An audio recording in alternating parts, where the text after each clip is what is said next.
ఇంకా కాల్ చాలరా, పైన కూర్చో ఒకసారి.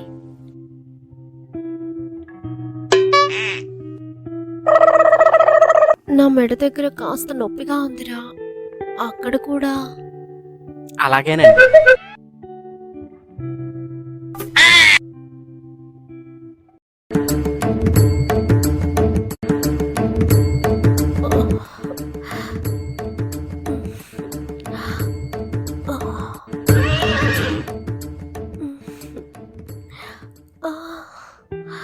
కొంచెం పైన.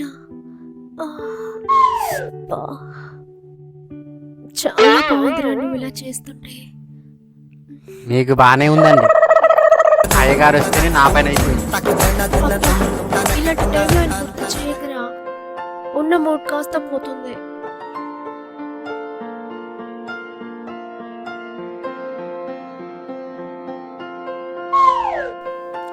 అనుకోకూడదు కానీ అమ్మగారు వీపు ఏమానేశ్రమంతుంది.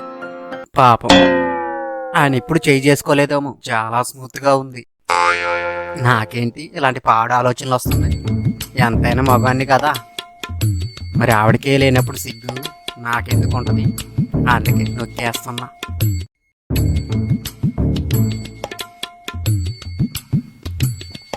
ఇక చాలరా, నేను నీకోసం టీ తెస్తాను. అలాగే అమ్మగారు. అమ్మగారు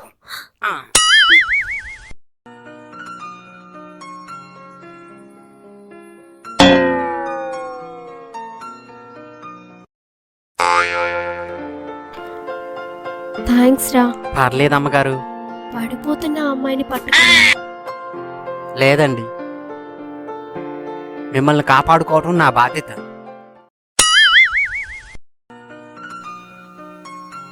నీ అందానికి పడిపోయింది నేను. అవునా?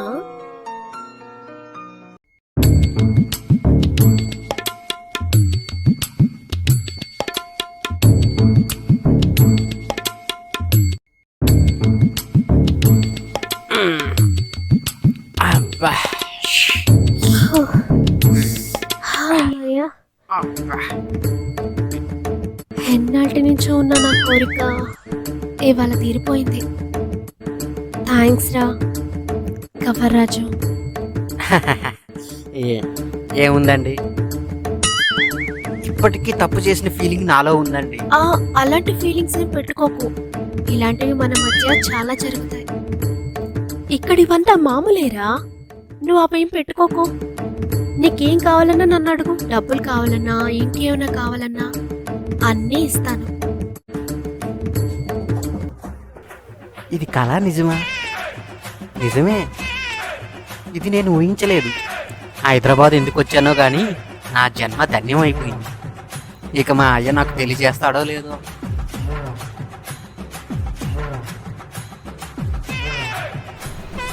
ఏంట్రోయ్ దర్జాగా సోఫా మీద కూర్చున్నావు? అయ్యగారు, అయ్య బాబు మీరా అండి? నేనేరా. ఏంటి ఎప్పుడొచ్చారు? ఇప్పుడే వచ్చాను కానీ అట్నుంచి అటు వెళ్ళి ఎటో పోతాను అనుకున్నావా? ఒరేయ్, నేను అసలే గట్టి పిండాన్ని, ఇప్పుడెప్పుడే పోను రోయ్. ఇంతకే ఏది మీ అమ్మగారు? అదిగోండి లోపలికి వెళ్ళారు. లోపల ఉన్నారండి. ఏంటే పాలు ఎవరికి? అది గవర్రాజ్ కాదు కాదు కాదు, మీకేనండి. నాకా? నేను వస్తానని నీకెలా తెలిసింది? బూట్ల చప్పుడండి. అబ్బో, మీరు వస్తుంటే మిలిటరీ వస్తున్నట్టే ఉంటుంది. ఆ చప్పుడు విని తీసుకొచ్చాను. మొత్తం మీద మొగుడి విలువ ఏంటో తెలుసుకున్నావు. ఇలాగే తీసుకోండి.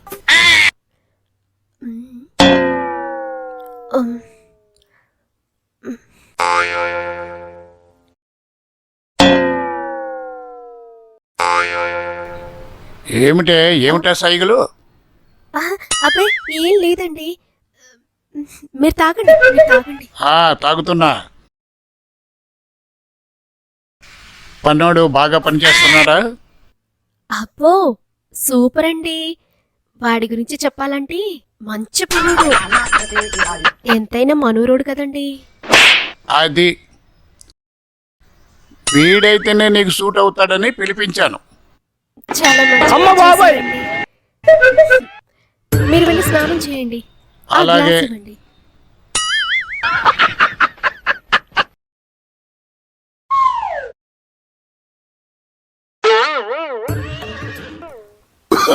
ఏరా, ఆయన ఏమైనా కనిపెట్టారా? లేదమ్మగారు, నేను సోఫాలో కూర్చున్నానని ఫీల్ అయ్యాడంతే. ఓహో, అంతేనా? చూడు, ఒకవేళ ఆయనకు తెలిసినా కూడా నువ్వేం భయపడకు. నేను మేనేజ్ చేసుకుంటాను. అలాగే అమ్మగారు. నువ్వు వెళ్ళి రెస్ట్ తీసుకో. నేను వెళ్ళి మళ్ళీ పాలు తీసుకొస్తాను. అలాగే అమ్మగారు.